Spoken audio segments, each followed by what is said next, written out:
अस्सलाम वालेकुम स्टूडेंट्स। तो एक्सरसाइज 3.2 स्टार्ट करते हैं। क्वेश्चन नंबर 1 है इसका, consider the universal set you. ये एक सेट लिखा हुआ है यूनिवर्सल सेट्स यू, और ये सारे का सारा आप ये देखिएगा, ये किस फॉर्म में लिखा हुआ है, सेट बिल्डर फॉर्म में लिखा हुआ है। ठीक है, ये नंबर सेट बिल्डर फॉर्म में लिखा हुआ है। हमने इसको देखते हैं कि एक यूनिवर्सल सेट है यू, और नीचे ए भी एक सेट है, वो भी सेट बिल्डर फॉर्म में लिखा हुआ है, और बी भी एक सेट है, वो भी सेट बिल्डर फॉर्म में लिखा हुआ है। ठीक है, तो इसका पार्ट 1 ये है कि आपने list all elements of set A and be in tabular form, यानी इन तीनों को, इसको भी और बी वाले सेट को, तीनों को टेबल की फॉर्म में कन्वर्ट करना है।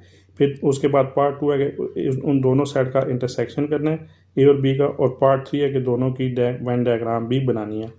सबसे पहले तो आपको ये बात ध्यान में रखनी है कि यूनिवर्सल सेट कौन सा सेट होता है जिसमें से बाकी नीचे ए और बी निकले होंगे। ठीक है, अभी अब जब इसको टेबुलर फॉर्म में करेंगे तो आपको नज़र भी आ जाएगा कि यू एक ऐसा सेट है जिसमें से ए और बी दोनों सेट निकले हुए होंगे। ठीक है जी, तो पार्ट 1 सॉल्व करते हैं जी। ठीक है, आंसर नंबर 1 लिख लेते हैं। अब इसमें देखें, आंसर नंबर 1 में कि आपने यू को लिखना है टेबुलर फॉर्म में। यू सेट लिखा, ब्रैकेट डाली। अब यहाँ पे आपने देखना है कि क्या लिखा है, x is multiple of 2। Multiple of 2 का मतलब है 2 का टेबल आपने पढ़ते जाना है, 2 का टेबल पढ़ते जाना है। और मैंने आपको लास्ट लेक्चर में बताया था कि ये जो आगे ये चीज़ लिखी होती है ना, ये होती है लिमिट।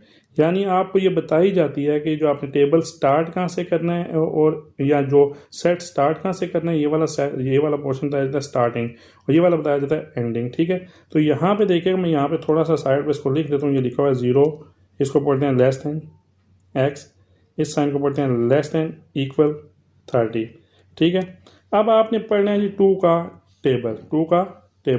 अब 2 का टेबल पढ़ना शुरू करना, वो कहता है कि वो जो आप टेबल पढ़ना शुरू करेंगे वो 0 शामिल नहीं है। ये देख लीजिए, इसके साथ इक्वल का साइन लगा होता ना, तो 0 शामिल होता। 0 से आगे से स्टार्ट करना है, 0 से आगे से। तो 2 का टेबल 0 के आगे से स्टार्ट करेंगे तो कहाँ से स्टार्ट होगा, 2 से। ठीक है, पीछे 1 होता है, लेकिन 1 तो 2 के टेबल में आता ही नहीं। 2 0 सा 0 होता है, या 2 1 सा 2 होता है। यानी ये कहाँ से स्टार्ट होगा, 2 से, और ये जाएगा कहाँ तक, आखिरी नंबर जिसका होगा वो होगा जी 30। ठीक है, 2 के टेबल में 30 होता है। अब 30 क्यों लिखा है, क्योंकि इसके साथ इक्वल का साइन भी है।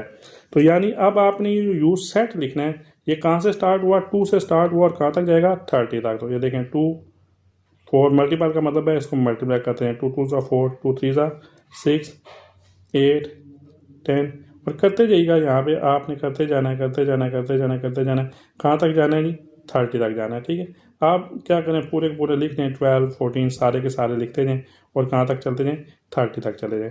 ये आपका हो गया यू का सेट। ठीक है, यू का सेट आपके सामने हो गया। इसके बाद आ जाता है जी ये वाला ए का सेट।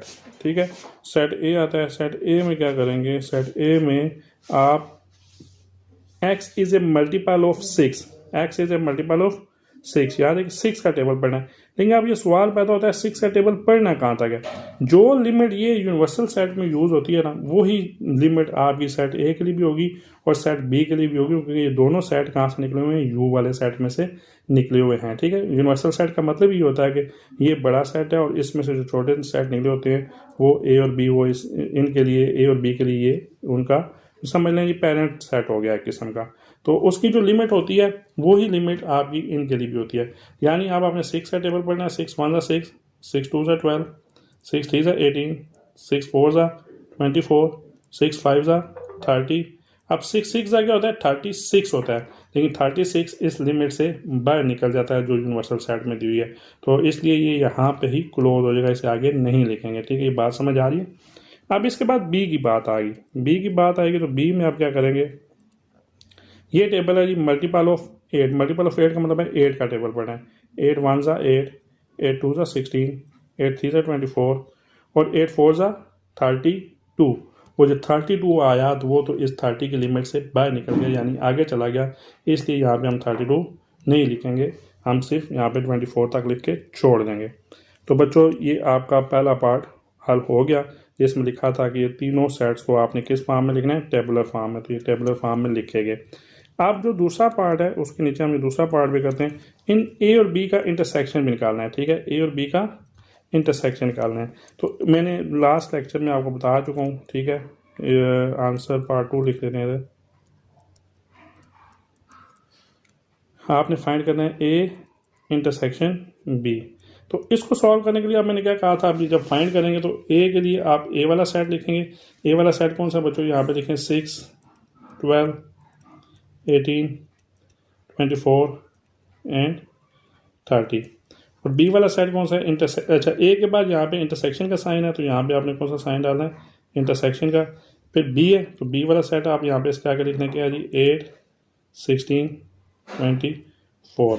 तो बच्चों इंटरसेक्शन के लिए मैंने बताया था, इंटरसेक्शन का ये वाला साइन होता है, और इस साइन का मतलब क्या होता है, कॉमन नंबर्स लेने हैं। क्या देने हैं जी आपने, दोनों तरफ कॉमन नंबर्स लेना है। कॉमन दोनों में क्या है जी, क्या 6 दोनों में कॉमन है, नहीं, तो 12 भी नहीं है, 18 भी नहीं है, ये वाला 24 यानी 24, ये वाला 24 दोनों में कॉमन है, और कोई नंबर भी कॉमन नहीं है, तो इसके आंसर में क्या आ जाएगा, 24। ठीक है, ये आपका पार्ट 2 भी सॉल्व हो गया। ठीक है, अब तीसरी बात वो कहता है वेन डायग्राम। वेन डायग्राम थोड़ा सा हम चले इस तरफ कर देते हैं, इस तरफ करके थोड़ा सॉल्व कर लेते हैं। वेन डायग्राम की बात हो रही है, वेन डायग्राम। और लास्ट लेक्चर अगर आप यूट्यूब से निकाल के देखें, इससे पहले जो मैंने अपलोड किया है, तो वहाँ पे वेन डायग्राम ना मैंने आपको सिखाई है। यहाँ पे देखें मैं पार्ट 3 लिख रहा हूँ, आंसर नंबर 3, और इसके नीचे आप क्या करते हैं जी, वेन डायग्राम ना दें। वेन डायग्राम के लिए मैंने आपको कहा था कि सबसे पहले आपने बच्चों एक रेक्टेंगल शेप बनानी होती है, बताया था कि नहीं बताया था, ठीक है, रेक्टेंगल शेप बनानी होती है। ठीक है, और उसके बाद मैंने क्या कहा था कि आपने ये देखना होता है कि इस जो दो सेट, क्योंकि हमने वेन डायग्राम बनानी है ए इंटरसेक्शन बी की, ठीक है, ए इंटरसेक्शन बी की और इस यू की भी, तो 3 चीज़ें मौजूद हैं। सेट इसके अंदर 2 हैं, ए और बी। यू जो है वो यूनिवर्सल है, यूनिवर्सल के लिए आपको पता है कि वो यहाँ पे छोटा सा यू लिख लिया जाता है, और ये 2 सेट हैं, और ये 2 सेट आपने ये देखने हैं कि इसमें सर्कल किस तरह के बनाने हैं, यानी सेपरेट सर्कल बनाने हैं या ओवरलैप होते हुए सर्कल बनाने हैं। ओवरलैप का मतलब होता है एक दूसरे के ऊपर से गुजरते हुए सर्कल बनाने हैं या सब सेट की शक्ल में बनाने हैं। ये तीनों चीज़ें लास्ट लेक्चर में बता चुका हूँ, अगर आपको नहीं समझ आई तो पिछला लेक्चर निकाल के देख लीजिएगा। तो अब यहाँ पे देखें, यहाँ पे जो सर्कल बनेंगे बच्चे, वो एक सर्कल तो आपके पास मान गया ये इस तरह का, मैं यहाँ पे इसको बनाता हूँ, ये सर्कल बन गया ए के लिए। अब दोनों में कुछ नंबर कॉमन है ना, कॉमन है, तो इसका मतलब है जो दूसरा सर्कल बनाएंगे बच्चों, कुछ ना कुछ इसके ऊपर से गुजर के जाएगा। ठीक है, दोनों एक दूसरे का ओवरलैप करेंगे। अब ये देख लें, अगर ये कॉमन ना होता तो ये दोनों सर्कल बिल्कुल एक दूसरे से अलग अलग होते हैं, इसमें कोई ऊपर नीचे से ये वाला पोर्शन जो है एक दूसरे के ऊपर ओवरलैप ना कर रहा होता। तो बहरहाल इसमें कुछ कॉमन है और कुछ नंबर ऐसे भी हैं दोनों में जो दोनों में मौजूद नहीं है, तो इस तरह की चीज़ों को हम कहते हैं, इस तरह के सेट को कहते हैं ये ओवरलैपिंग सेट है। ओवरलैप की समझ आ गई, नहीं तो लास्ट लेक्चर निकालें, उसको देखें, इंशाल्लाह ताला आपको बहुत अच्छे तरीके से समझ आएगी, मैंने काफ़ी डिटेल में समझाया। अच्छा, उसके बाद आपने ये लिख लिया जी, ये सेट के नाम लिखने हैं और फिर उसके बाद इसके नंबर्स लिखने हैं। मैंने क्या कहा था, ये वाला कॉर्नर पे आप यू लिखते हैं, ये रेक्टेंगल जो है यूनिवर्सल सेट को रिप्रेजेंट करती है। पहले वाला सर्कल ए को रिप्रेजेंट करता है, दूसरे वाला सर्कल बी को रिप्रेजेंट करता है।